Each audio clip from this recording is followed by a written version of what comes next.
அது வந்து பேச்சுக்களுக்கு பேச்சுவாக்கில் நீங்கள் ஒன்று கேட்குற போது நானும் கேஷுவலாக ஏதாச்சும் ஒன்று சொல்கிறது இயற்கை. அந்த மாதிரி வருவதில் வேண்டுமென்று யாருமே எங்கேயுமே எதுவும் பேசுவது கிடையாது.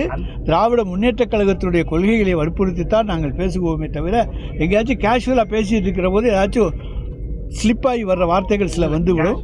அப்படித்தான் கேஷுவலாக பேசுறதுங்கிறது வேற, இந்த மாதிரி மேட்டர் பேசுறதுங்கிறது ஏற்றுக்கக்கூடியதாக இருக்கா?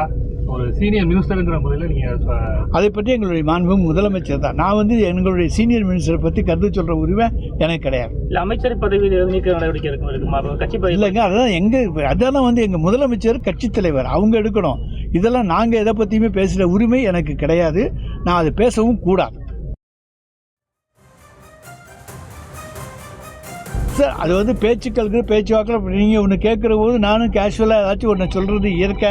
அந்த மாதிரி வருவதில் வேண்டுமென்று யாருமே எங்கேயுமே எதுவும் பேசுவது கிடையாது. திராவிட முன்னேற்றக் கழகத்தினுடைய கொள்கைகளை வற்புறுத்தித்தான் நாங்கள் பேசுவோமே தவிர எங்கேயாச்சும் கேஷுவலாக பேசிகிட்டு இருக்கிற போது ஏதாச்சும் ஸ்லிப்பாகி வர்ற வார்த்தைகள் சில வந்துவிடும். அப்படித்தான் கேஷுவலாக பேசுறதுங்கிறது வேற, இந்த மாதிரி மேட்டர் பேசுறதுங்கிறது ஏற்றுக்கக்கூடியதாக இருக்கா?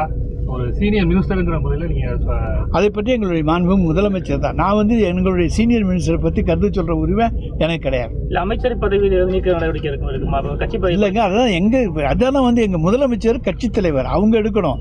இதெல்லாம் நாங்கள் எதை பற்றியுமே பேசுகிற உரிமை எனக்கு கிடையாது. நான் அதை பேசவும் கூடாது. அமைச்சர் பொன்முடி பேசியது கேஷுவலாக பேசியிருக்கலாம் என சட்டத்துறை அமைச்சர் ரகுபதி தன்னுடைய கருத்தை பதிவு செய்திருக்கிறார். அவர் பேசியவற்றை பின்னர் விரிவாக பார்க்கலாம்.